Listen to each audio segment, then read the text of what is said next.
Hello students, तो आज हम लोग बात करेंगे मैथमेटिक्स थर्ड, जो कि सिविल इंजीनियरिंग स्टूडेंट के लिए होता है। ये कार्नो मैप के मैप जो है, this is last topic for the unit fifth. ये यूनिट फिफ्थ का आखिरी टॉपिक है। इसके बाद आपकी यूनिट फिफ्थ कंप्लीटली फिनिश होती है। मेरे पॉइंट ऑफ व्यू से कोई भी टॉपिक आपका बचा नहीं है, ठीक है। तो आज हम लोग बात करेंगे कार्नो मैप। ये डिस्क्रीट मैथमेटिक्स क्या बल्कि डिजिटल इलेक्ट्रॉनिक्स का पार्ट है जो कि इलेक्ट्रॉनिक्स के स्टूडेंट पढ़ते हैं। बट अभी आपको मैथमेटिक्स थर्ड में इंक्लूड हुआ है फिफ्थ यूनिट में डिस्क्रीट मैथमेटिक्स के साथ साथ। तो मुझे लगता है कि इंपॉर्टेंट टॉपिक मान सकते हैं इसको, और एग्जाम में इसके आने के चांसेस है। कोई भी एक बुलियन एक्सप्रेशन दे देगा, बोलेगा उसको कार्नो मैप या के मैप की हेल्प से सॉल्व करिए। तो मेरे हिसाब से ये इंपॉर्टेंट टॉपिक है। मैं कोशिश करूंगा कि आपको बिल्कुल इजी लगे, और बहुत इजी होता भी है। बस खाली कुछ रूल समझने होते हैं और उसको आप ध्यान से समझेंगे। जितनी बातें मैं बोलूंगा उस पर ध्यान रखना, और जो एक्सप्रेशन लिखेंगे उन पर ध्यान रखना है। इसके अलावा कोई भी बुलियन एक्सप्रेशन हो, आप आराम से उसका के मैप बना सकते हैं और उसको सॉल्व कर सकते हैं, ठीक है। चलिए देखते हैं। कार्नो मैप और के मैप इसको बोलते हैं। कार्नो मैप का शॉर्ट फॉर्म है। कार्नो वो हैं जिन्होंने इसको बनाया था, इस मेथड को। डिजिटल इलेक्ट्रॉनिक्स में इनका बहुत बड़ा रोल है। तो इसको शॉर्ट फॉर्म में हम के मैप कहते हैं। इसका काम क्या होता है? This is a pictorial method. Pictorial method मतलब पिक्चर या डायग्राम के थ्रू। तो यहाँ डायग्राम नहीं, यहाँ टेबल बनाते हैं, तो वहां उसका मतलब यहाँ पर टेबल से है। This is a pictorial method used for minimize or simplify to the Boolean expression, and it described as a special arrangement of table। मतलब ये एक तरीके का क्या होता है, पिक्चोरियल मेथड होता है, या एक तरीके का प्रोसीजर या मेथड समझ लीजिए। जो बुलियन एक्सप्रेशन दिया होता है, बुलियन एक्सप्रेशन मतलब y equal to A B C plus A B bar C bar D bar, जो भी ए बी सी डी में आपका एक्सप्रेशन दिया होता है, उसको सिंप्लीफाई करने या उसको मिनिमाइज यानी छोटा करने के फॉर्म में के लिए काम आता है, और हमेशा टेबल के फॉर्म में बनता है। जैसे आपने पिछले में गेट्स देखा था, जितने भी लॉजिक गेट्स वगैरह थे उनके ट्रूथ टेबल बनाते थे। तो ये ट्रूथ टेबल जैसा ही बनता है, बट इसके रूल्स थोड़े अलग होते हैं। फिर उसको हम सिंप्लीफिकेशन ऑफ बुलियन एक्सप्रेशन में यूज करते हैं, यानी बुलियन एक्सप्रेशन को सॉल्व करने का एक तरीका है, और टेबल के थ्रू सॉल्व होता है। That's it. अब के मैप ड्रॉ करने या बनाने के लिए आपको कुछ रूल्स याद रखने हैं। पहला रूल्स ये है कि ग्रुप में नॉट कंटेन जीरो। अभी ये चीजें आपको समझ में नहीं आएंगी, आगे जब न्यूमेरिकल इसी में देखेंगे तो समझ में आएंगे। अभी पॉइंट ध्यान रखना है कि पहले हमें क्या करना होता है, टेबल बनाना होता है, उसकी ग्रुपिंग करनी होती है। ग्रुपिंग हम कैसे करेंगे उसी के बारे में पॉइंट दिया गया है। और उस ग्रुपिंग में जीरो कंटेन नहीं होगा, मे नॉट जीरो, यानी होता है कुछ केसेस में, बट हम लोग यहाँ पे जो भी केसेस पढ़ेंगे उनमें कहीं भी नहीं होगा। तो आप डोंट वरी, आपको वही केस याद रखनी है जिनमें कि जीरो को ग्रुपिंग में नहीं रखना है। दूसरा, वी कैन ग्रुप 1 2 4 8 16 32 यानी 2 टू दी पावर। ये बहुत इंपॉर्टेंट चीज है, ध्यान रखना। एक तरह से फॉर्मूला है। एक्सक्यूज मी, एक मैं पेन चेंज कर लेता हूँ। हम लोग क्या करेंगे, 2 टू दी पावर n के सेल में ग्रुपिंग करेंगे, यानी या तो एक सिंगल एलिमेंट का ग्रुप बन सकता है, जीरो की ग्रुपिंग नहीं होगी। 0 और 1 ये बाइनरी है, तो यहाँ दो ही एंट्री होगी, या तो 0 होगा या तो 1 होगा। 0 को ग्रुपिंग नहीं करना है, 1 को ग्रुपिंग करना है, लेकिन कितने 1 को एक साथ करना है, या तो 1 या तो 2 या तो 4 या तो 8 या तो 16 या तो 32, यानी 2 टू दी पावर n। और n की वैल्यू रखते जाइए, 0 1 2 3 रखते जाइए। n की वैल्यू हो सकती है 0 1 2 3 एंड सो ऑन। वैल्यू रखेंगे अपने आप, यानी या तो सिंगल 1 का ग्रुपिंग होगा, या 2 1 एक साथ आएंगे, या 3 1 सॉरी या तो 4 1 या तो 8 1 या तो 16 तो 16 मैक्सिमम जितना आप बना सकते हैं उतने 1 एक साथ ग्रुपिंग में किए जाएंगे। लेकिन वो उनका पैटर्न ये होगा 1 2 4 8 16 32 एंड सो ऑन। ये फॉर्मूला होता है 2 टू दी पावर n, इसलिए मैंने पहले लिख दिया।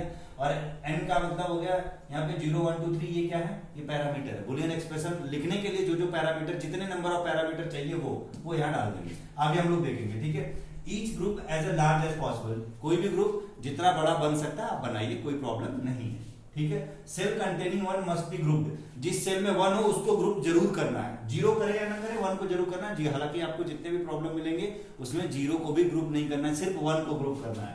तो जो सेल में 1 है उसको जरूर ग्रुपिंग में लाना है। ग्रुपिंग यानी लूप बनाना है। कैसे बनाएंगे अभी हम लोग देखेंगे। ग्रुप में भी ओवरलैप, यानी एक ग्रुप में आपने बना लिया, हो सकता है कि कुछ एलिमेंट दूसरे ग्रुप में कॉमन आ रहे हैं, तो आप दूसरा ग्रुप भी उसके ऊपर बना सकते हैं। यानी ग्रुपिज्म जो है ओवरलैप कर सकता है, ध्यान रखिएगा। Opposite grouping and corner grouping allowed, यानी कोने के एलिमेंट जो सिंगल सिंगल बचते हैं उनकी भी ग्रुपिंग हम कर सकते हैं। There shall be a few groups as possible. हो सकता है कुछ ही ग्रुप बने, पूरे का ग्रुप ना बन पाए, डोंट वरी। जरूरी नहीं कि जबरदस्ती आप ग्रुपिज्म करें, ठीक है। Diagonal can not be grouped, only adjacent vertical और हॉरिजॉन्टल ग्रुपिंग इज अलाउड। अब जो रेक्टेंगल या स्क्वायर बॉक्स बनेंगे ना, उसके डायगोनली में आपको ग्रुप नहीं करना है, डायगोनल ग्रुपिंग नहीं करना है, बहुत इंपॉर्टेंट है। अक्सर बच्चे गलती करते हैं, या तो हॉरिजॉन्टल ग्रुपिंग होगी या तो वर्टिकल होगी, यानी या तो आप एडजेसेंट साइड जो भी आपको फिगर बनेगा या टेबल बनेगा या तो स्क्वायर फॉर्म का बनेगा या तो रेक्टेंगल फॉर्म का बनेगा, तो उसके आप एडजेसेंट साइड यानी वर्टिकल या हॉरिजॉन्टल ऐसे ग्रुपिंग करेंगे, डायगोनली ग्रुपिंग नहीं करेंगे। ये इंपॉर्टेंट पॉइंट है, ध्यान रखना है इसको, ठीक है। अब इन सारे पॉइंट्स को ध्यान रखते हुए कुछ कंसिडरेशन है, कुछ इंपॉर्टेंट नोटेशन है, उसको हमें ध्यान रखना है। नोटेशन मतलब उनकी वैल्यू से है, ए बी सी डी के तौर पे आपको यहाँ नोटेशन मिलेंगे। ए बी सी डी इनकी वैल्यू 1 ली जाएगी, इनका कॉम्प्लीमेंट यानी ए bar B bar C bar D बार उसको 0 लिया जाएगा। इसको A dash B dash C dash D dash भी कहा जाता है। ए प्लस ए डैश या बी प्लस बी डैश या सी प्लस सी डैश या D plus D dash, dash या बार बात एक ही है, इन सबकी वैल्यू 1 होगी, ध्यान रखिएगा, ये आगे यूज होगा। ए डॉट ए बार है, बी डॉट बी बार है, सी डॉट सी बार सी डैश बार है एंड डी डॉट डी बार है। इसकी वैल्यू मैंने नहीं लिखा, इसकी वैल्यू होती है 0, प्लीज नोट दैट, इसकी वैल्यू होगी 0, ध्यान रखिएगा। ए डॉट ए डैश हो चाहे ए बार हो, दोनों सेम चीज होता है। तो ये कुछ पॉइंट हमेशा ध्यान रखिएगा। उसके बाद मैंने रिमार्क में अगला पॉइंट बताया, अबव रूल फॉर एसओपी, ये बहुत इंपॉर्टेंट है। ये जो मैंने पॉइंट लिखे हैं ना, वो एसओपी लिखे हैं। एसओपी का मतलब sum of product, sum of product का मतलब आगे आप देखेंगे, पहले एक्सप्रेशन को सम कर मतलब मल्टीप्लाई करते हैं देन सम करते हैं, ठीक है, ध्यान रखिएगा। इसलिए सम एसओपी बोला जाता है। और जब एसओपी की केस हो तो उस समय ग्रुपिंग 1 की जाती है, इसीलिए 1 की ग्रुपिंग बताई गई यहाँ पे। लेकिन ये एसओपी ना होके पीओएस होता है, पॉज होता है, यानी प्रोडक्ट ऑफ सम होता है, यानी सारे मल्टीप्लाई पहले ऐड कर लो देन मल्टीप्लाई करो, तब ग्रुपिंग 0 की होती है। यहाँ आपको 1 की ग्रुपिंग करनी है, 0 की नहीं। इसीलिए ये मेथड जो है सम ऑफ प्रोडक्ट के लिए एप्लीकेबल है। सम ऑफ प्रोडक्ट का मतलब अभी क्या है आगे मैं आपको बता रहा हूँ। Take 1 as a entry into cell, जो सेल बनेंगे इस टेबल के अंदर उसमें 1 की एंट्री करनी है, 0 की नहीं, ध्यान रखिएगा। इन सारी पॉइंट्स को ध्यान रखते हुए हम लोग के मैप या कार्नो मैप ड्रॉ करने की कोशिश करेंगे। आप यहाँ पे फोकस करिए, ये सारे 5 एक्सप्रेशन मैंने लिखे, एटलीस्ट आपको 3 एक्सप्रेशन मैं बताऊंगा, पहला आप मान लो, तीसरा मान लो और 5वां ये, और 2 आपको होमवर्क के तौर पे रहेगा। इसमें सारी चीजें मैं आपको क्लियर कर दूंगा, ध्यान रखिएगा, ठीक है। अब जो यहाँ पे पॉइंट लिखा गया था एसओपी, सम ऑफ प्रोडक्ट, इसका मतलब क्या है, ए बार बी बार ये आपस में क्या है, मल्टीप्लाई है, यानी प्रोडक्ट है। ए और बी बार ये क्या है, मल्टीप्लाई यानी प्रोडक्ट है। ए बार बी क्या है, मल्टीप्लाई। अब इनका क्या किया गया, सम किया गया, देखिए इसको ऐड कर दिया गया, इसी को बोलते हैं सम ऑफ प्रोडक्ट। तो इनमें एंट्री ढूंढनी होती 1, जहां जहां बॉक्स बनेगा वहां पे 1 एंट्री करेंगे इनके प्लेसेस पे।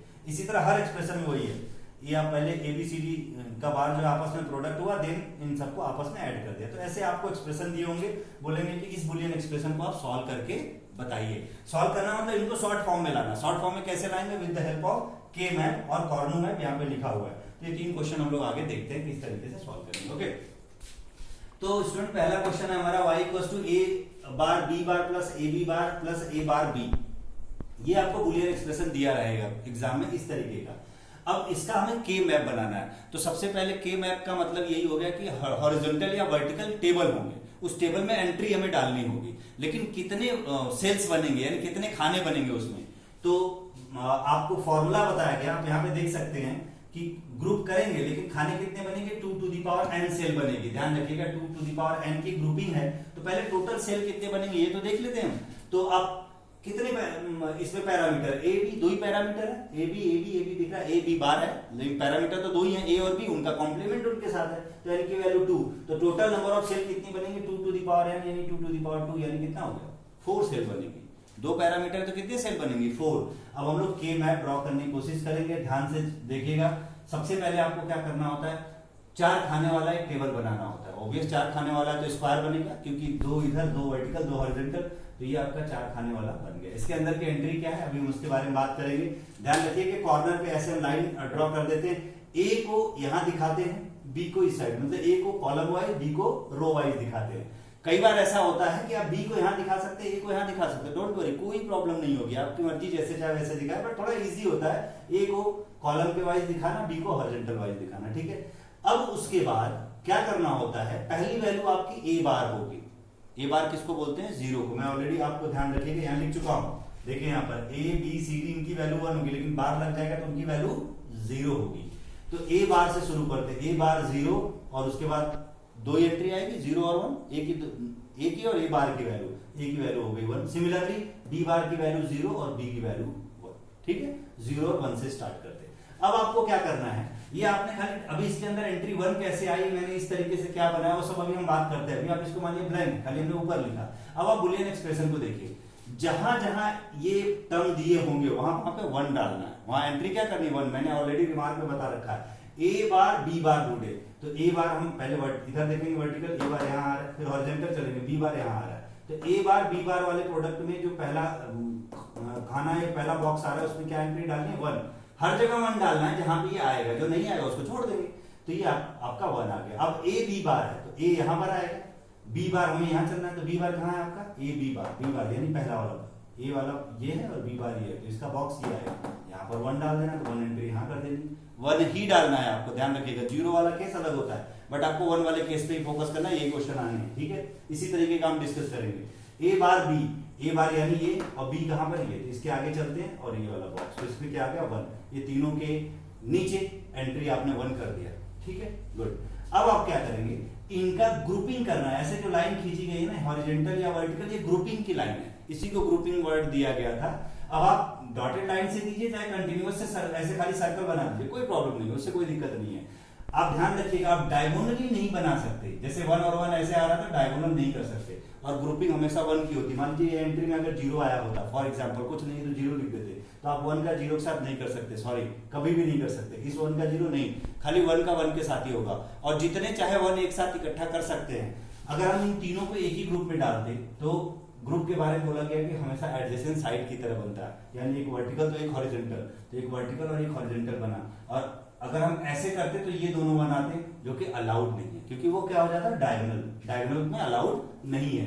तो इसीलिए आपको इन दोनों 1 को एक साथ ले लिया, इन दोनों 1 को एक साथ ले लिया। अब आप ये भी पूछ सकते सर इस 1 को अकेले इन दोनों को एक साथ क्यों नहीं लिया, ले सकते हैं, लेकिन जब हमें चांस है, इसमें बोला गया है कि ग्रुपिंग ओवरलैप कर सकती है, तो आप सिंगल, क्योंकि 1 को आप एक बार भी अकेला 1 है ना, चाहे तो इसको मिटा के, आप चाहे तो इसको हटा के इसकी ग्रुपिंग इसके साथ कर देते, इसको यहाँ हटा देते, ये इसके साथ ग्रुपिंग आ जाता, इसको आप ग्रुपिंग बाहर की तरफ कर देते, यानी ऐसे कर देते, तो भी अलाउड है, कोई प्रॉब्लम नहीं। ये दोनों एक साथ हो गए, अकेला हो गया, कोई इशू नहीं है, क्योंकि 1 के फॉर्म में हो सकता है 2, एक 1 अकेला आ सकता है, 2 आ गए, 1 2 बार आ गया, या 4 बार 1 आना चाहिए, जो कि है ही नहीं, इसमें पॉसिबल नहीं है, तो आप ऐसे भी कर सकते हैं, कोई दिक्कत नहीं। इससे भी जो आंसर आएगा वही आंसर आएगा, उससे घबराने की कोई जरूरत नहीं है, ठीक है, आप ऐसे भी कर सकते हैं, नो प्रॉब्लम। बट ये जब कहा गया कि ग्रुप ओवरलैप कर रहा है, तो हम एक साथ ही बना लेते, क्या दिक्कत है, इसीलिए हम लोगों ने इसको एक साथ ऐसे ग्रुपिंग करी। तो ग्रुपिंग डायगोनली नहीं होगी, हॉरिजॉन्टल और वर्टिकल ग्रुप ओवरलैप कर सकती है, जितने मैक्सिमम 1 चाहे आप शामिल कर लें, लेकिन 1 की काउंटिंग क्या होनी चाहिए, या तो एक 1 एक साथ आना चाहिए, या तो 2, या तो 4, या तो 8, या तो 16, या तो 32, ऐसे 1 एक साथ आने चाहिए। तो आई होप कि आपको समझ में आएगा कि मैंने ऐसे क्यों बनाया और ऐसे क्यों बनाया, क्योंकि ये दोनों 1 एक साथ कवर हो जा रहे हैं, ये भी दोनों 1 एक साथ कवर हो जा रहा है। आप चाहे तो अकेला 1 भी इसको इधर कर सकते थे, ये 2 1 को एक साथ कर सकते थे, क्योंकि 1 या तो एक 1 को कवर हो सकता है, या 2 1, या तो 4 1, या तो 8 1, इस फॉर्मेट में कवर हो सकता है, ये ध्यान रखिएगा। तो ये हमारा एक के मैप बन गया, ओके। अब क्या करेंगे हम लोग, इसका बुलियन एक्सप्रेशन, ये हमारा के मैप यही था, इस एक्सप्रेशन के लिए के मैप बन गया, इसके हेल्प से इसको सॉल्व करेंगे, सॉल्व करके देखते हैं क्या मिलता है। तो कैसे सॉल्व करेंगे, ध्यान रखिएगा, जो आपका वर्टिकल वाले हैं ये ऐड होंगे, इनटू इधर वाले मल्टीप्लाई होंगे। तो पहले हम इन दोनों 1 का देखते हैं, जो वर्टिकल वाला लूपिंग हमारी हुई, तो वर्टिकल में लूपिंग कौन कौन सी है, इधर आ रहा है ए बार और ए, ये दोनों ऐड होंगे, तो ए बार ए और ऐड किया, लेकिन ये किस सेल में पढ़ रहे हैं, किसके कॉलम में पढ़ रहे हैं, बी बार के सामने पढ़ रहे हैं ना, बी बार के आगे ही तो आ रहा है। ए बार ये वाला एक साथ प्लस होगा, ये वाला एक साथ प्लस होते हैं और आपस में मल्टीप्लाई हो जाते हैं, ध्यान रखिएगा। तो ए बार प्लस ए इधर आ गया, और इस 1 के लिए बनाना है, जिसका रेड वाला मैंने सर्कल बनाया वो मार्क किया, और रेड वाले को ग्रुपिंग करिए, तो वो किस वाले कॉलम के लिए आ रहा है, बी बार के सामने आ रहा है, तो इसके साथ मल्टीप्लाई किया हो जाएगा, बी बार प्लस प्लस किया जाता है, ध्यान रखिएगा। अब हमारे पास ये वाला भी तो बचा हुआ है, एक ग्रुपिंग के लिए आपने ये एक्सप्रेशन लिख लिया पहला वाला, दूसरी ग्रुपिंग जो ब्लू वाली दिख रही है उसका भी तो एक्सप्रेशन लिखना है। तो ये किसके सामने पड़ रहा है, ए बार के सामने आ रहा है, ये दोनों 1, लेकिन ए बार अब बी बार और बी में पड़ रहा है, ये 1 बी बार में पड़ रहा है, ये बी में पड़ रहा है, तो एक साथ वाले आने वाले प्लस में होते हैं, तो बी बार प्लस बी हो गया, और उसके साथ ए बार क्या हो जाएगा, मल्टीप्लाई। जैसे कि ए बार और ए को प्लस किया, बी बार मल्टीप्लाई किया, सेम चीज अब हॉरिजॉन्टल ले रहे हैं, तो बी बार बी प्लस में हो जाएंगे, और ए बार क्या हो जाएगा, मल्टीप्लाई। तो देखिए A bar into B bar plus B, यहाँ लिखिए। अब आप ध्यान रखिएगा, हम लोग रिमार्क में ऑलरेडी डिस्कस किए कि ए प्लस ए बार की वैल्यू 1 होती, बी प्लस बी बार की वैल्यू भी 1 होती। यहाँ भी 1 लिख दिया, यहाँ भी 1 लिख दिया, तो 1 into B bar simply B bar, और बी बार प्लस 1 यानी 1 इंटू ए बार यानी ए बार, तो A bar plus B bar आ गया। This is your answer. ठीक है, अब क्या फायदा हुआ के मैप से? तो देखिए इस बुलियन एक्सप्रेशन में 3 टर्म थे, 1 2 3, लेकिन अभी कितने टर्म बचे? 2 टर्म रिड्यूस हो गया, छोटा हो गया। तो कार्नो मैप या के मैप जो होता है बुलियन एक्सप्रेशन को सिंप्लीफाई करने के काम में आता है। अब सपोज दैट इसका एक्सप्रेशन मैं यहाँ पे थोड़ा सा आपको करके बता देता हूँ। मान लीजिए इसकी इस वन की ग्रुपिंग अलग करते, इसकी ग्रुपिंग अलग करते, इन दोनों को एक साथ खाली लेते, इसको बाहर कर सकते थे, क्योंकि बोला गया है कि सिंगल वन भी हम ले सकते हैं। चलिए इसको अलग से लिखते, तो हमारा एक्सप्रेशन क्या आता है उस केस में जरा देख लेते हैं। तो इसका अगर हम y इक्वल टू लिखते तो ये तो वैसे ही बनता a बार प्लस a, और ये किस वाले कॉलम में आ रहा है? b बार में आ रहा है, तो b बार लिख लिया, प्लस अब इस सिंगल वन के लिए लिखते, अगर ये वन बाहर की तरफ लेते तब सिंगल वन को इसको इसके साथ ग्रुपिंग नहीं करते तो वो भी ले सकते हैं। तो ये वन a बार के सामने आ रहा है और किस वाले कॉलम में आ रहा है? b में आ रहा है, तो यहाँ पे क्या लिखते? a बार b लिखते, क्योंकि ये अकेला वन इसके साथ आता। ध्यान रखिएगा। अब इसकी वैल्यू क्या होगी हमारी? 1, तो y इक्वल टू क्या हो गया हमारा? 1, और ये सीधा सीधा बचता b bar plus a bar b, ये हमारा क्या हो जाता? Answer b bar a bar, sorry this is a bar b। उस केस में हमारा आंसर ये आ जाता अगर 1 को रखते तो। कोई प्रॉब्लम नहीं, वो भी सही है। वो भी देखिए 2 एक्सप्रेशन में आ गया, 3 की जगह रिड्यूस होकर 2 फॉर्म में आ गया, उससे कोई प्रॉब्लम नहीं है, तो इसको घबराने की जरूरत नहीं है एटलीस्ट। बट ये बताया गया है इस रूल में कि जितने बड़े ग्रुपिंग को आप ले सकते हैं 1 वाले लीजिए, लेकिन वो हॉरिजॉन्टल और वर्टिकल कॉलम में होने चाहिए, डायगोनली नहीं होने चाहिए, ओवरलैप भी कर सकता है। ओके, अब आते हैं थर्ड क्वेश्चन पे। थर्ड क्वेश्चन यहाँ लिखा हुआ है, ये आप देख सकते हैं। ये सारी एंट्री में दोबारा नहीं लिखा, डायरेक्ट वैल्यू रखा हूं, लेकिन आप इसमें देखिए पैरामीटर कितने हैं? a bar, b bar, c bar, d bar, 4 parameter, यानी n की वैल्यू 4। तो यहाँ पर फोकस करते हैं, इक्वल टू 4। कितने नंबर ऑफ सेल बनेंगे? 2 पावर 4 यानी 16। तो 16 हमने हॉरिजॉन्टल, वर्टिकल 1 2 3 ऐसे बना लिया, सारे 16 बॉक्स बन गए। अब ये इसमें एक इंपॉर्टेंट चीज है स्टूडेंट, सभी लोग ध्यान से रखना, क्योंकि आपको यही आएगा, यही मतलब 4 पैरामीटर वाले ही ज्यादा आएंगे, क्योंकि आप बीटेक के स्टूडेंट हो। क्योंकि बुलियन अलजेब्रा तो basic, Boolean logic, digital logic 12th class में फिजिक्स में भी पढ़ाई जाती है, ये सेम चीज है, कोई नया नहीं है। 4 पैरामीटर वाले आने के चांसेस ज्यादा। तो उसको कैसे लिखेंगे? 2 AB इधर कर लिया, CD इधर कर लिया। आप चाहे तो ABC इधर कर लीजिए, D अकेला कर लीजिए तो भी सही है, लेकिन थोड़ा सा कॉम्प्लिकेटेड हो जाएगा, इसलिए बराबर बराबर रखते हैं, कोई दिक्कत नहीं है। आप CD को इधर रखिए, AB को ऊपर रखिए, नो प्रॉब्लम। तो AB, इसको लिखने का तरीका ध्यान से सुनिएगा, AB bar, A bar B, AB bar. Similarly C bar, D bar, C bar D, CD और CD बार। बहुत सारे स्टूडेंट क्या करते हैं? AB bar, A bar B लिख दिया, तो यहाँ पे A B बार लिखते हैं, यानी ये वाला पहले लिखते फिर AB बार में लिखते हैं। नहीं, वो गलत है। क्यों? एक रूल यहाँ पर और है कि सिर्फ और सिर्फ एक बार में 1 बीट चेंज होना चाहिए, ओनली 1 बीट चेंज।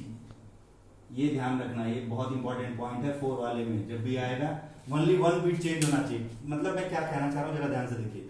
ये जीरो को हमने 1 कन्वर्ट कर दिया, ठीक है। अब मान लीजिए कि AB बार अगर हम यहाँ पे लाते, यानी 1 0 यहाँ पे आता, ये नीचे जाता, तो 1 के बाद फिर से 0 हो गया ना, यानी 2 बिट चेंज हो गया, 0 से 1 चेंज हुआ। अगर ये AB बार हम यहाँ पे लिखते तो उसकी वैल्यू 1 0 होती, तो 1 फिर से चेंज हो गया ना, 0 2 बिट चेंज हो गया, जो कि पॉसिबल नहीं है, 1 बिट चेंज होना चाहिए।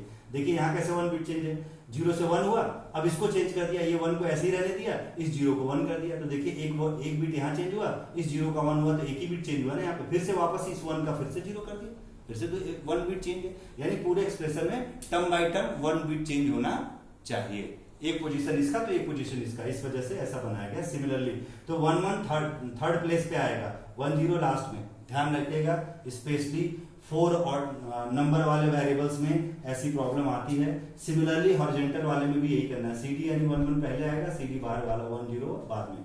देखिए जैसे आपने 0 का 1 किया, 1 का 1 ही रह गया, अब इस 1 को चेंज कर दिया, सॉरी इस 0 को 1 कर दिया आपने, इसलिए 1 1 हो गया। अब लास्ट वाले फिर से 1 को चेंज कर दिया, तो इसलिए सिंगल बिट चेंज हुआ।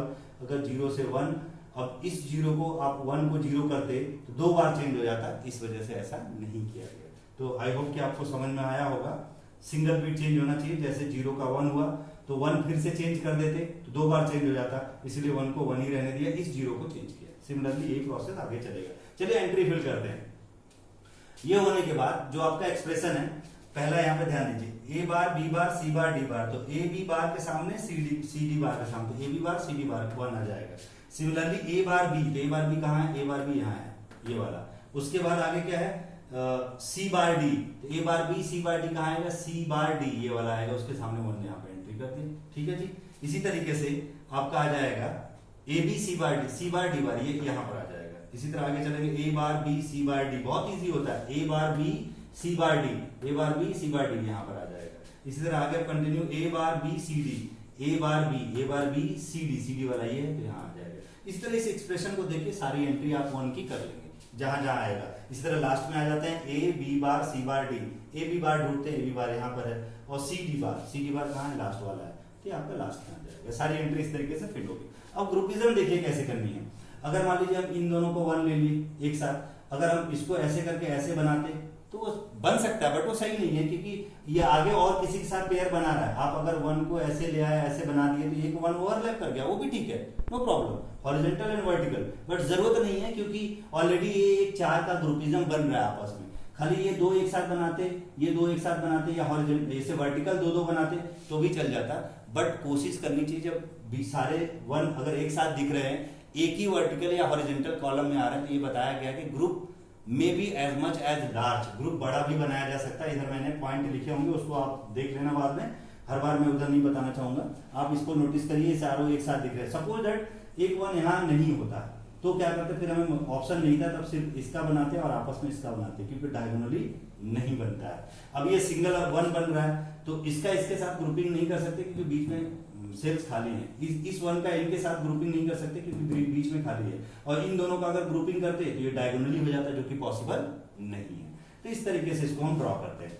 अब ग्रुपिज्म बन गया, इनका ग्रुप बन गया, तो उनको हम सॉल्व कैसे करेंगे, पहले इनके बारे में सोचते हैं, इस ग्रुप के बारे में। ये ग्रुप कहां तक जा रहा है, इधर, तो ए बी बार और ए बार बी में आ रहा है, तो ए बी बार और प्लस ए बार बी एक साथ हो जाएगा। उसके साथ ये किस कॉलम में आ रहा है, सी बार डी बार में, तो वो बार मल्टीप्लाई में आ जाएगा। ये देखिए इन दोनों के साथ प्लस में मल्टीप्लाई। अब आप नेक्स्ट आ जाइए, इनके बारे में अगर आप सोचिए तो ये देखिए 1 2, ये पूरा ग्रुप किस में आ रहा है, इधर से देखिए, A bar B plus A B में आ रहा है, और हॉरिजॉन्टल किस में जा रहा है, सी बार डी और सी डी में जा रहा है, तो A bar B plus A B into C bar D plus C D, A bar B A B plus C bar D C D, क्योंकि इन दोनों में जा रहा है, एक साथ हो गया। उसके बाद ये बच रहा है और ये बच रहा है, तो इसके बारे में हम बात करते हैं जरा, इस 1 के बारे में। तो अगर 1 के बारे में, तो ए बी बार और किस में आएगा, सी बार डी बार में आएगा, आप देख सकते हैं। तो ए बी बार, अब इसको इसके साथ क्यों कंबाइन करके लिखा, क्योंकि आप अगर अलग से भी लिखेंगे प्लस करके तो भी ए बी बार कॉमन आएगा, इसलिए दोनों को एक साथ मैंने लिख लिया। जैसे इसके लिए लिखिए ए B bar C bar D बार, इसका हो जाता plus A B bar C D bar आता है इसके लिए, तो ए बी बार दोनों में कॉमन था ना, इसलिए मैंने पहले ही ए बी बार को कॉमन ले लिया, सी बार डी बार इसके लिए और सी डी बार इसके लिए लिख लिया यहाँ पर। अब आप देख सकते हैं, इसको जरा सिंप्लीफाई करते हैं, इन दोनों से कॉमन लिया ए बार, यहाँ बचेगा बी बार बी और इंटू सी बार डी बार बचा, प्लस इन दोनों से बी